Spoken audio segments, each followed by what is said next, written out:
కావాలంటే అందరూ ఓటు చేయడం చాలా ప్రాధాన్యత సంతరించుకుంది. మన రాష్ట్రాల్లో చూస్తే, దేశంలో చూసినా కూడా 60% కన్నా ఎక్కువ ఓటింగ్ అవ్వట్లేదు. దానివల్ల ఏంటంటే దేశంలో, రాష్ట్రంలో ఓటు బ్యాంకు పాలిటిక్స్ అన్నవి పెరుగుతున్నాయి. మతాన్నో, కులాన్నో, ధనాన్నో ఎర చూపించి ఓటర్లను ఆకర్షితులు చేయడానికి రాజకీయ పక్షాలు ప్రయత్నిస్తున్నాయి. దానికి ప్రధానమైన కారణం ఓటింగ్ పర్సెంటేజ్ తక్కువగా ఉండడం. దీన్ని గనక మనం అందరం కలిసి మార్చాలంటే, ఈ విధమైన మత, కుల, ధన రాజకీయాలను మార్చాలంటే పెద్ద సంఖ్యలో మనం అందరం వచ్చి ఓటు వేయడం చాలా ముఖ్యం. ఎప్పుడైతే 90-95% పోలింగ్ జరుగుతుందో ఈ ఓటు బ్యాంక్ రాజకీయాలన్నవి వాటికి సమాప్తి, వాటికి తెరపడుతుంది. అందువల్ల మీ అందరినీ మీడియా ద్వారా కోరుకుంటున్నది ఏంటంటే, ఎలక్షన్ డే ఎప్పుడైతే అనౌన్స్ చేస్తారో అది ఒక హాలిడే అని మీరు ఎప్పుడు అనుకోకండి. అది సెలవు దినం కాదు. అది మనం పని చేయాల్సింది. మనం ఏవైతే కలలు కనుక్కుంటున్నామో, మన దేశం, రాష్ట్రం ఎలా ఉండాలి అనుకుంటున్నామో వాటిని సాక్షాత్కరించుకోవడానికి ఒకరికే సాధ్యం. అది కేవలం ఓటర్కు మాత్రమే. అందువల్ల మా జై భారత్ నేషనల్ పార్టీ తరఫున ఓటర్లందరికీ మేము చేస్తున్న విన్నపం ఏంటంటే, పెద్ద సంఖ్యలో ఓటు వేయండి. ఓటు రిజిస్టర్ అయిందా లేదా చూసుకోండి. ఓటర్ లిస్టులో మీ పేరు ఉందా లేదా చూసుకోండి.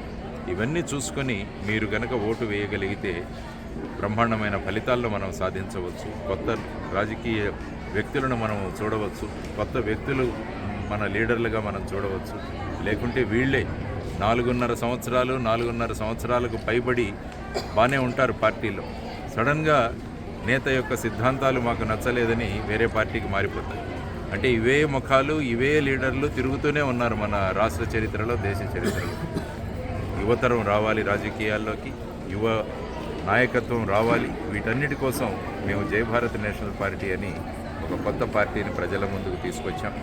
అవినీతి లేని ఆంధ్రప్రదేశ్, అప్పులు లేని ఆంధ్రప్రదేశ్, డ్రగ్స్ లేని ఆంధ్రప్రదేశ్, ప్రకృతి విధ్వంసం లేని ఆంధ్రప్రదేశ్, రౌడీయిజం లేని ఆంధ్రప్రదేశ్ను తీసుకురావాలి అన్నది, ప్రతి నియోజకవర్గాన్ని ఒక అభివృద్ధి కేంద్రంగా మార్చడం అన్నది మా లక్ష్యం. ప్రత్యేక హోదా అన్నది చాలా ప్రధానమైన అంశం.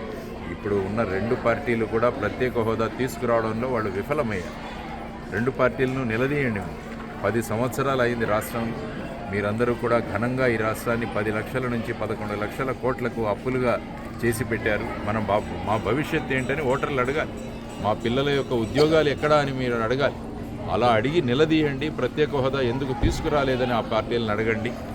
ఏ పార్టీలు అయితే ప్రత్యేక హోదా తీసుకురాకుండా ఉన్నాయో ఆ పార్టీలకు మీరు ఓటు వేయకండి. కొత్త నాయకత్వం తీసుకొద్దాం, కొత్త రక్తాన్ని తీసుకొద్దాం రాజకీయాల్లోకి. ఆ విధంగా మనం అందరం కూడా ఆలోచించాలి. ఎన్నికల సంస్కరణలు కూడా చాలా వస్తున్నాయి. మొన్నటికి మొన్న సుప్రీంకోర్టు 5 జడ్జీలు ఉన్న ధర్మాసనం ఎలక్టోరల్ బాండ్స్ అన్నవి చెల్లవు అని వారిచ్చారు. అంటే అనేక కార్పొరేట్ కంపెనీల ద్వారా పార్టీలకు వాళ్ళు ఫండ్స్ తీసుకొని అధికారంలోకి వచ్చాక వాళ్ళ పనులు చేసి పెట్టడానికి ఇది నథింగ్ బట్ కరప్షన్, ఇది అవినీతి, లంచగొండితనం అని సుప్రీంకోర్టే వ్యాఖ్యానించింది.